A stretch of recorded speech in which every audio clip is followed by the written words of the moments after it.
Yes, many of you have guessed correctly. Tonight I'm going to be doing a spoiler-free review of Dune 2. And I know a lot of you are expecting me to say how great this film is, but honestly... Now Joe on Twitch. You're absolutely right. It was insane. It was unreal, dude. There are movies that when they come out, people will start asking questions of me, right? Well, they'll be like, have you seen this yet? Do you plan on seeing this? I could tell we were in for something when the questions in my chat were not like, are you going to see this? When are you going to see this? But what did you think? And not like well into the run of the film. We're talking about like 24 hours after it was released. There were people in my chat that were like, all right, what'd you think of Dune? You gonna talk about Dune? And I was like, oh boy. Uh-oh. This one's big. And I've read Dune, and I love Dune. I think Dune is a sci-fi work that is unbelievably well realized. But I went in with high expectations, and I was afraid. I was like, I don't know if this can live up to all this. It's the best movie since Fury Road. I'll say it flatly. It is the best movie that has come out since Mad Max Fury Road. There is, in my opinion, Fury Road, this movie, and then like Dark Knight. It is one of those films that let's just get into it. I can't even help myself. We're 13 minutes in, I can't help myself. It is a 3-hour movie that felt like 10 minutes had passed. In the third hour, I kept leaning over to Nandre and I was like, oh my God, I don't want it to end. I think Denis is going to have to get to a point with the Dune films that he's going to have to do what Nolan did and go, I'm done. I refuse to make any more Dune films. Wow, that's very cool. Because Dune 2 is going to make so much fucking money. It is going to make so much. It's $1 billion film. It is going to make so much fucking money. Because obviously the opening weekends and opening week are going to be fucking crazy. But this is going to be a word of mouth film that everybody's going to go see. He already said Dune 3 is his last. Tell that to the almighty dollar. Unless Denis literally shuts down Warner Brothers. Warner Brothers there will be a Warner Brothers exec trying to suck him off. There will be a Warner Brothers exec who's like, I will suck you every day for the next 10 years Dune was if amazing. You make another Dune film. Because there's a lot more Dune. No spoilers, ladies and gentlemen. But there's a lot more Dune. There is a lot more Desert Planet. If you had any hesitation about seeing this movie in the movie theater, if you were going to wait for this one to come out, watch it at home on your private viewing, don't. This is one of those films that reminded me why we go to the movie theater. The experience was unbelievable. Everything was on point. The costuming was so unbelievable. Like, just the costuming. Let's just start with the costuming. The best costuming I've seen since Fifth Element.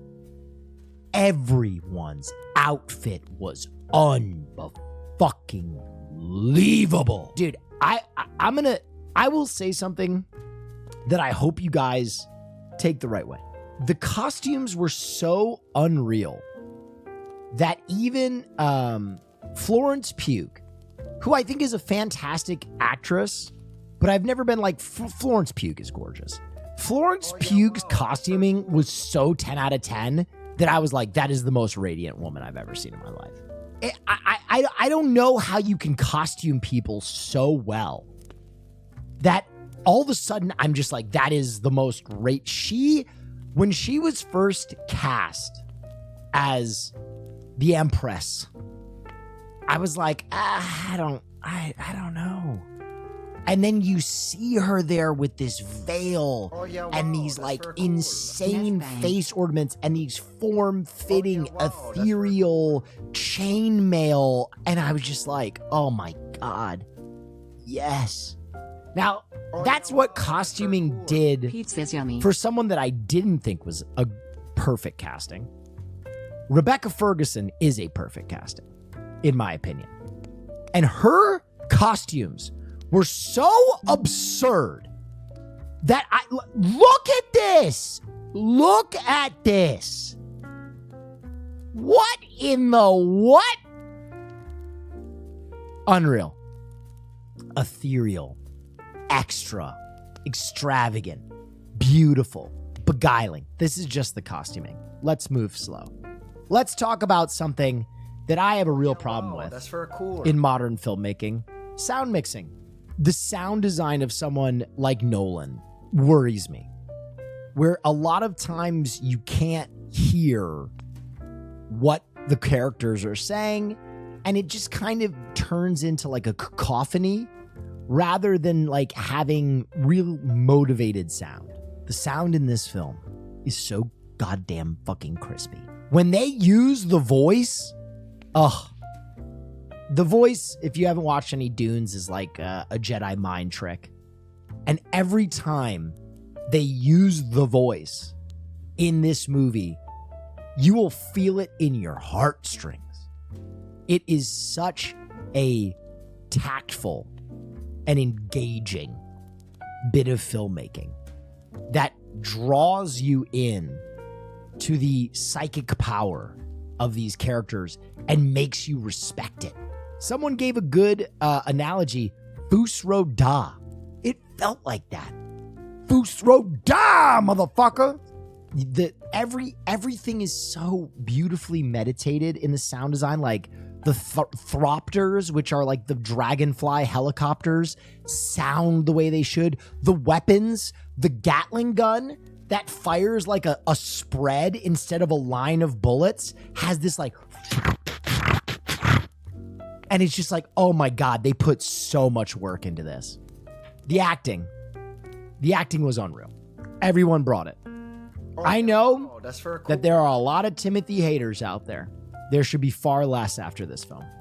Timothy owned this character in such a complete way. Nah, Walken was terrible? What? What do you mean? Because he sounded like Christopher Walken? I disagree. Walken was great as the Emperor. Leigh Shadow as Lady Margaret. I can't ever say her name. Leigh Shadow, am I saying it right? She could have seduced me. Lady Margaret could have secured my bloodline, if you know what I'm talking about. The way that she basically seduces a viper is just so cool. Josh Brolin was great. Zendaya was great.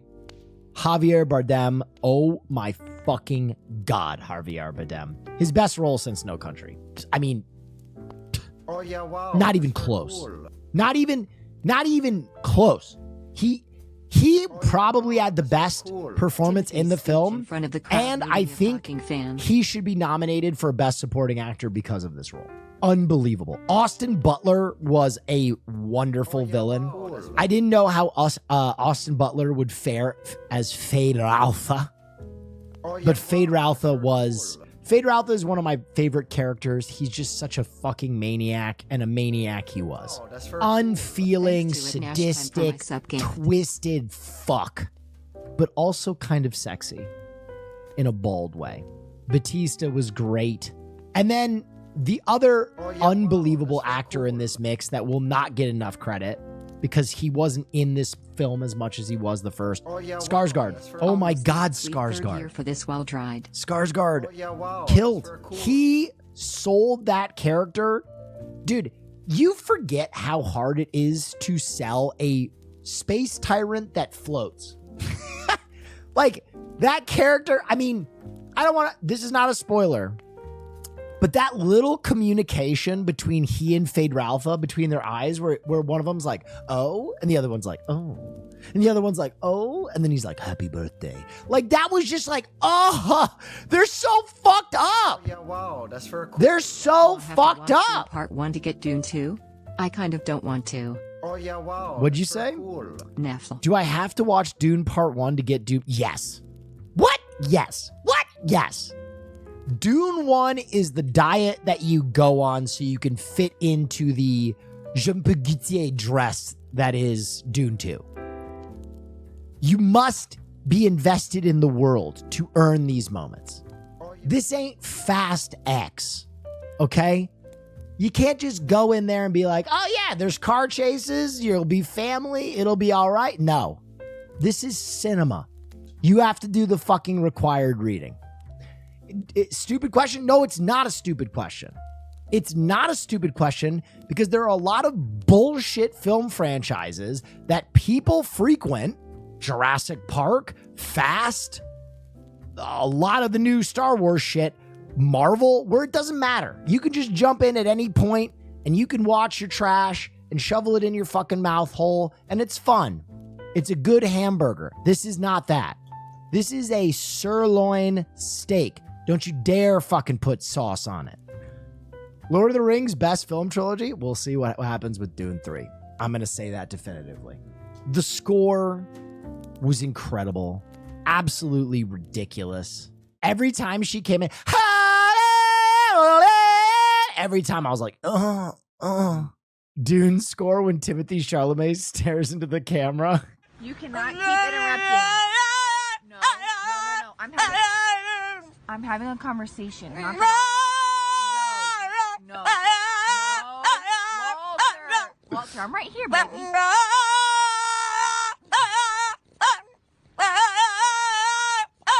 That's enough.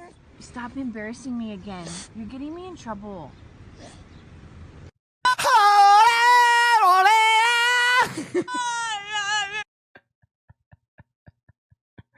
Dude, that's kind of how the soundtrack hits, though.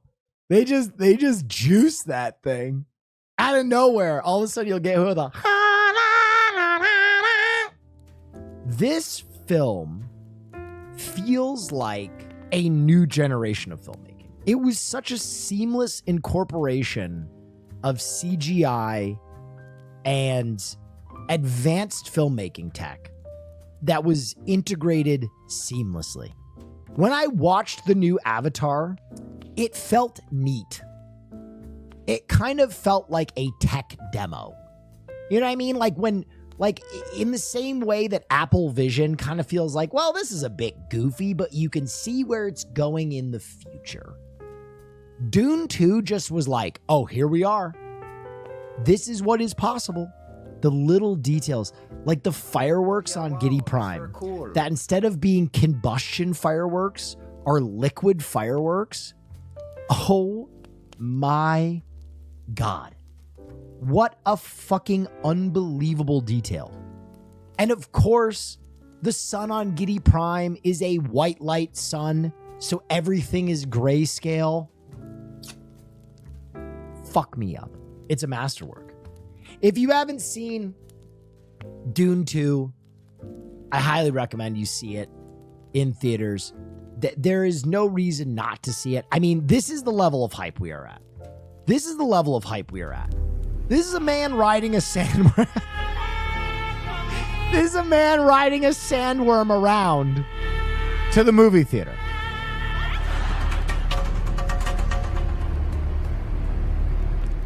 I loved it, and I would challenge anybody to go into this movie and not love it. Unbelievable. Holy shit, man. Guys, listen. Who am I? Look at me. I am the most bitter nerd on the planet. When do I suck a project's cock like this? If ever. I am so scathing with most of my reviews. I am such a bitter old comic book nerd. I sit there and I'm like, well, you know, I like the portrayal, but I thought that the action could have been tighter. This is how I review things. I am critical to a fault. Where people get mad because I will not suck the dick of their nerd project that they are in the fandom of. I am objective about all my reviews. This is the movie.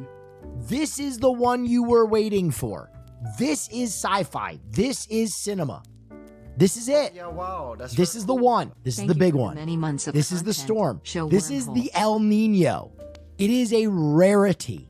This is your once a decade movie that everyone should go see in the movie theater because it will blow your fucking mind. You're overhyping it? I'm not. It's that good. Guys, when do I do this? It is as close to a 10 out of 10 as you'll get. And it's a sequel. What do you mean? I'm telling you, it's a 3-hour movie that I watched with ADHD Piker. Hassan ADHD Nabi. Who literally would check his phone during a chainsaw fight. And at the end, he was like, oh, dude, that felt short. I'm telling you, it's that good. Nerds, here we are. 5,000 of us, nerds all. Nerds around. This is what you deserve. They're not just trying to fucking dump your pockets out. They're not just rolling at your nostalgia. They're not just throwing characters at the screen. It's not just derivative bullshit. It's not recycled. It is fresh, piping hot sci-fi.